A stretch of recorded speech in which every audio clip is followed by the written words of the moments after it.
오늘 하나님의 말씀은 창세기서 42장 1절부터 17절까지 말씀입니다. 그때 야곱이 애굽에 곡식이 있음을 보고 아들들에게 이르되 너희는 어찌하여 서로 바라보고만 있느냐? 내가 들은즉 저 애굽에 곡식이 있다 하니 너희는 그리로 가서 거기서 우리를 위하여 사오라. 그러면 우리가 살고 죽지 아니하리라. 요셉의 형 10사람이 애굽에서 곡식을 사려고 내려갔으나 야곱이 요셉의 아우 베냐민은 그의 형들과 함께 보내지 아니하였으니 이는 그의 생각에 재난이 그에게 미칠까 두려워함이었더라. 이스라엘의 아들들이 양식 사러 간 자 중에 있으니 가나안 땅에 기근이 있음이라. 때에 요셉이 나라의 총리로서 그 땅 모든 백성에게 곡식을 팔더니 요셉의 형들이 와서 그 앞에서 땅에 엎드려 절하매 요셉이 보고 형들인 줄을 아나 모르는 체하고 엄한 소리로 그들에게 말하여 이르되 너희가 어디서 왔느냐? 곡물을 사려고 가나안에서 왔나이다. 요셉은 그의 형들을 알아보았으나 그들은 요셉을 알아보지 못하더라. 요셉이 그들에게 대하여 꾼 꿈을 생각하고 그들에게 이르되 너희는 정탐꾼들이라. 이 나라의 틈을 엿보려고 왔느니라. 내 주여, 아니니이다. 당신의 종들은 곡물을 사러 왔나이다. 우리는 다 한 사람의 아들들로서 확실한 자들이니 당신의 종들은 정탐꾼이 아니니이다. 아니라 너희가 이 나라의 틈을 엿보러 왔느니라. 당신의 종 우리들은 12형제로서 가나안 땅 한 사람의 아들들이라. 막내 아들은 오늘 아버지와 함께 있고 또 하나는 없어졌나이다. 내가 너희에게 이르기를 너희는 정탐꾼들이라 한 말이 이것이니라. 너희는 이같이 하여 너희 진실함을 증명할 것이라. 바로의 생명으로 맹세하노니 너희 막내 아우가 여기 오지 아니하면 너희가 여기서 나가지 못하리라. 너희 중 하나를 보내어 너희 아우를 데려오게 하고 너희는 갇혀 있으라. 내가 너희의 말을 시험하여 너희 중에 진실이 있는지 보리라. 바로의 생명으로 맹세하노니 그리하지 아니하면 너희는 과연 정탐꾼이니라. 그들을 다 함께 3일을 가두었더라. 1절에 보면 이렇게 시작하죠. 그때 야곱이 애굽에 곡식이 있음을 보고 아들들에게 이르되 너희는 어찌하여 서로 바라보고만 있느냐. 야곱이 사는 곳에 이제 곡식이 다 떨어졌어요. 어디서 곡식을 구하지 않으면 다 굶어 죽게 되어진 상황입니다. 그때 야곱이 소식을 듣죠. 애굽에 곡식이 있다고. 그래서 2절에 야곱이 또 이르되 내가 들은즉 저 애굽에 곡식이 있다 하니 너희는 그리로 가서 거기서 우리를 위하여 사오라. 그럼 우리가 살고 죽지 아니하리라 하매. 그렇죠? 이제 자녀를 보냅니다. 애굽으로 가서 곡식을 사오라고. 근데 믿음의 사람으로는 당연히 이런 생각을 해요. 무슨 생각을 하냐면 왜 하나님이 우리를 이렇게 힘들게 하실까? 그렇잖아요. 우리 조상 아브라함에게 가나안 땅에 살라고 그러셔놓고는 가나안 땅에 살라고 그러셔놓고 왜 가나안 땅에서 곡식이 풍성하지 않고 저 애굽 땅에 곡식이 남아돌게 하셨을까? 그렇죠. 당연히 믿음의 사람은 그런 생각을 하게 돼요. 그럼 왜 우리로 굳이 우리 아들들을 애굽으로 보내려고 하시나? 그래서 애굽에 가서 곡식을 사오도록 하는 이 일을 만드시는 것이 무엇 때문일까? 근데 인간은 다 헤아릴 수 없어요. 그렇죠? 헤아릴 수 없어요. 근데 이제 이런 생각을 분명히 하게 되겠죠. 왜냐하면 하나님이 내 편이신데 왜 우리를 이렇게 고생하게 하실까? 왜 우리를 먹을 게 없게 하실까? 그리고 왜 하필이면 애굽으로 가라고 하실까? 뭐 여러 가지 이런 생각을 하게 되겠죠. 근데 인간은 다 이해하지 못하더라도 하나님은 큰 섭리가 갖고 계신 것을 우리는 보게 되어지죠. 뭐 가장 바로 눈앞에 닥친 섭리는 뭐냐면 요셉의 꿈을 이루시기 위해서요. 하나님이 요셉에게 꿈을 주시고는 그 꿈을 이루기 위해서 이러한 일이 벌어지고 있는 거죠. 3절에 보니까 요셉의 형 10사람이 애굽에서 곡식을 사려고 내려가죠. 그렇죠? 그래서 4절에 보니까 야곱이 요셉의 아우 베냐민은 그 형들과 함께 보내지 아니하였으니 이는 그의 생각에 재난이 그에게 미칠까 두려워함이더라. 그렇죠? 과거의 일 때문에 야곱은 베냐민을 보내진 않아요. 그렇지만 10명의 형제를 보내죠. 그렇죠? 10명의 형제를 보내요. 그리고 5절에 이스라엘의 아들들이 양식 사러 간 자 중에 있으니 가나안 땅에 기근이 있습니다. 그렇죠? 그래서 이제 애굽으로 가요.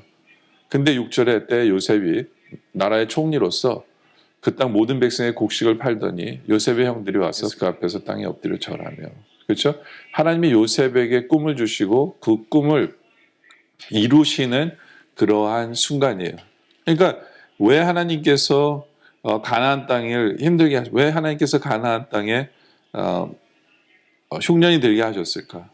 바로 하나님께서 꿈을 이루시려는 계획 때문에 이러한 일이 벌어지는 것이다 라는 거죠.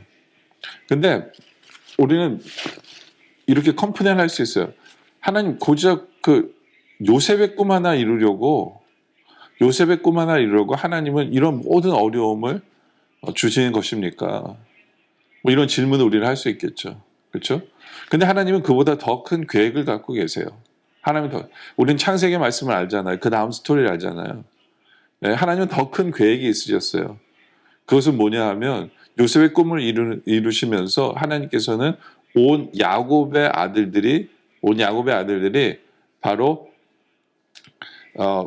애굽으로 다 이사하기를 원하셨어요. 그래서 나중에 이제 이것을 계기로 야곱의 모든 아들들이 70명이 애굽에 들어와서 살게 됩니다. 400년 동안 살게 되죠. 왜요? 하나님은 이스라엘 백성을 야곱의 아들들을 지키시고 싶으셨어요. 근데 조금만 그 족속으로 살면 계속해서 옆에 나라들에게 핍박을 당하고 커지면 옆에 나라가 그래요 쳐들어올 거고 땅을 빼앗기고 재산도 빼앗길 거고 인구는 늘어나지 않을 거예요. 그래서 하나님께서는 이들을 강대국 애굽에 살게 하심으로 말미암아 애굽이 인쿠베이터의 역할을 해주도록 만드는 거예요. 그래서 전쟁 없는 나라에서 그렇죠? 그냥 백성의 수가 꾸준히 늘어나도록 하나님께서 바로 역사하셔서 결국에는 나중에 야곱의 아브라함에게 약속하셨던 것처럼 바다의 모래처럼 하늘의 별처럼 많은 자손이 생기도록 하기 위한 하나님의 섭리였던 거예요. 하나님의 섭리. 이런 하나님의 섭리를 이루시기 위해서 야곱의 가정에 먹을 것이 없고 배고프게 하고 그렇죠? 네, 어떻게 보면 동생을 파는 것을 허락하셨고 결국에는 애굽의 총리를 세우신 일도 다 그러한 하나님의 섭리 속에서 결국에는 가장 선을 이루기 위해서 지금은 왜 나에게 이런 고난이 왜 이런 아픔이 하나님 너무 하시는 거 아닙니까? 라고 컴플레인할 수 있고 하나님 다 이해하지 못해요 라고 이야기할지 모르지만 하나님께서는 아주 큰 픽처를 갖고 계셔서 우리 하나님이 결국에는 선을 이루시는 하나님이심을 나타내기 위한 과정이다 라는 거예요. 하여튼 모든 상황에는 그렇게 숨겨진 하나님의 선하신 계획이 있으세요. 지금 우리가 힘들고 어렵지만 우리를 위한 계획이시고요. 선을 위한 계획이시고 우리를 살리고 우리를 구원하고 우리를 승리케 하기 위한 그런 하나님의 계획이 숨겨져 있는 것을 우리는 믿어야 돼요. 우리는 선하신 하나님을 믿길 원합니다. 선하신 하나님, 나를 사랑하시기 때문에 우리에게 어려움을 허락하시는 이유도 결국에는 선을 이루시는 하나님이심을 우리가 믿고 그렇죠? 좌절하거나 원망하거나 포기하지 않고 우리의 삶 속에서 우리는 열심히 살아가면 되는 거예요. 그러면 하나님은 선을 이루신다라는 거죠. 그렇죠? 그런데 7절에 보니까 요셉이 보고 형들인 줄 아나 모르는 사람치 합니다. 그리고 엄한 소리로 그들에게 말하이르되 너희가 어디서 왔느냐? 그들이 내 곡물을 사려고 가나안에서 왔나이다. 그렇죠? 어떻게 보면 요셉이 지금 복수하는 거 아니야? 왜 형들을 만났는데 형 바로 접니다. 뭐 이렇게 하지 않고 엄한 소리로 이야기를 하는 걸까요? 엄한 소리로. 그렇죠? 예. 왜 그랬을까? 그러면서 뒤집어 씌워요. 8절에 요셉은 그의 형들을 알아보았으나 그들을 요셉을 알아보지 못해요. 요셉만 알아본 거죠. 그래서 9절에 요셉이 그들에게 대하여 꿈을 생각하고 그들에게 이르되 너희는 정탐꾼들이라 이 나라의 틈을 엿보려고 왔느니라. 스파이로 몰아버려요. 근데 중요한 힌트는 뭐냐면 요셉의 꿈은 기억하고 있어요. 하나님의 주신 꿈을 이루려고 하나님께서 하신 거구나. 그리고 이런 것이 하나님의 섭리가 기억되지만 더 이상 복수의 생각을 하지 않아요. 하나님의 섭리 속에서 일을 이루시는 것을 알기 때문에 이제 요셉은 복수하려고 하는 것이 아니라 그렇죠? 이제는 하나님의 무슨 섭리를 위해서일까 대한 고민을 하는 거죠. 그러니까 스파이를 몰려고 하는 것은 요셉이 복수하려고 하는 게 아니야. 죽이려고 하는 게 아니었다. 죽이려면 진작 죽였죠.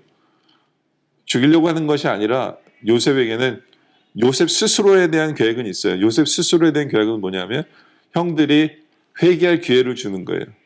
보세요. 형들과 관계가 개선이 돼야 형들이 가족을 데리고 올 거 아니에요. 그렇지 않아요? 네? 곡식을 사러도 안 올걸요? 형들 풀어줘도 두려워서 곡식 주면 이번에 끝일 거예요. 다시 7년이라는 흉년 기간이 있는데 아직 멀었거든요. 또 와야 되는 거 요셉은 알고 있어요. 예. 근데 요셉인 걸 드러내면 형들은 이제 우리 큰일 났다. 이거 곡식 얻어서 다시 놓으면 안 되겠다. 라고 생각할 수도 있잖아요. 그러지 원하지 않은 게요. 다시 어떻게든 와야 돼요. 이곳에서 살아야 살 길이라는 걸 요셉이 알기 때문에 바로 그것을 풀기 위해서, 관계 회복을 위해서. 그리고 형들에게 회개할 기회를 주는 거예요. 형들에게 어려움을 주면서 이제껏 요셉에 대해서 잊고 살았지만 한번 형들이 행한 일에 대해서 회개할 기회를 줌으로 인해서 회개하고 했을 때 관계 회복을 이루기 위해서 요셉은 이 모든 것을 하는 거죠. 그래서 10절에 그들에게 이르되 내 주여 아니니이다. 당신의 종은 곡물을 사러 왔나이다. 억울하겠죠. 물론. 우리는 다 한 사람의 아들로서 확실한 자들이니 당신의 종들은 정탐꾼이다. 그러니까 12절에 요셉이 다시 얘기해요. 아니라 너희가 이 나라의 틈을 엿보러 왔느니라. 13절에 그들이 이르되 당신의 종 우리들은 12형제로서 가나안 땅 한 사람의 아들들이라. 막내 아들은 오늘 아버지와 함께 있고 또 하나는 없어졌나이다. 물론 자기들이 팔았다는 얘기는 못해요. 그렇지만 요셉을 생각나게 하는 시간이잖아요. 요셉을 생각나게 하는. 왜요? 이제는 그들이 회개할 기회를 주는 시간인 거예요. 그래서 요셉이 그들에게 이르되 내가 너에게 이르기를 너희는 정탐꾼이라 한 말이 이것이니라. 너는 이같이 하여 너희 진실함을 증명할 것이라. 바로의 생명으로 맹세하노니 너희 막내 아우가 여기 오지 아니하면 너희가 여기서 나가지 못하리라. 아우에게는 어떻게 대하는지 보고 싶은 거예요. 자기는 팔았지만 똑같은 어머니의 동생인 아우에게는 어떻게 하는지를 요셉은 보고 싶었던 거예요. 네. 그럼 너희 중 하나를 보내어 너희 아우를 데려오게 하고 너희는 갇혀 있으라. 내가 너희 말을 시험하여 너희 중에 진실이 있는지 보리라. 바로의 생명으로 맹세하노니 그리하지 아니하면 너희는 과연 정탐꾼이라 하고 그들을 다 함께 3일을 가둬요. 이들도 감옥에 가둬주는 거예요. 감옥에 갇히게 되면 뭐예요? 돌아보게 되죠. 회개할 것을 찾게 되죠. 이 하나님 믿는 사람의 정석이에요. 그들은 그렇게 합니다. 그래서 이 모든 것을 통해서 요셉은 관계 회복을 이루고 결국에는 가족들이 다 오도록 하는 과정일 뿐이에요. 여러분 우리의 삶도 마찬가지예요. 우리 삶에 왜 이런 어려움이 아니에요. 하나님이 선하신 뜻이 있고 어쩔 때는 우리에게 회개의 기회를 주는 것이고 결국에는 합하여 선을 이루시고 우리를 살리려고 승리케 하시려고 하시는 하나님의 섭리가 담겨져 있다는 걸 늘 기억하면서 어떠한 순간에도 좌절하지 않고 선하신 하나님을 믿고 선하게 역사하신 하나님을 믿고 나아가는 우리 모두가 되어지시길 주님의 이름으로 축원합니다. 기도드리겠습니다. 아버지 하나님, 우리가 어떤 상황에 있든지 간에 우리 삶 속에 선하게 역사하신 하나님을 믿고 하나님을 바라보는 우리들 되게 하여 주시옵소서. 너무나 힘들고 어려울 때 우리가 제대로 회개하라고 우리에게 이런 기회를 주신다는 것을 기억하며 또 관계 회복을 위해서 이런 시간이 필요하다는 것을 기억하며 그러한 것을 제대로 알아서 관계 회복을 위해 회개할 것은 회개하고 그러면서 선하게 이루신 하나님의 역사를 믿고 매일매일 살아가는 우리들 되게 하여 주시옵소서. 오늘 말씀에 감사드리며 계속된 기도 속에 함께 하시길 바라며 예수님의 이름으로 기도드립니다. 아멘.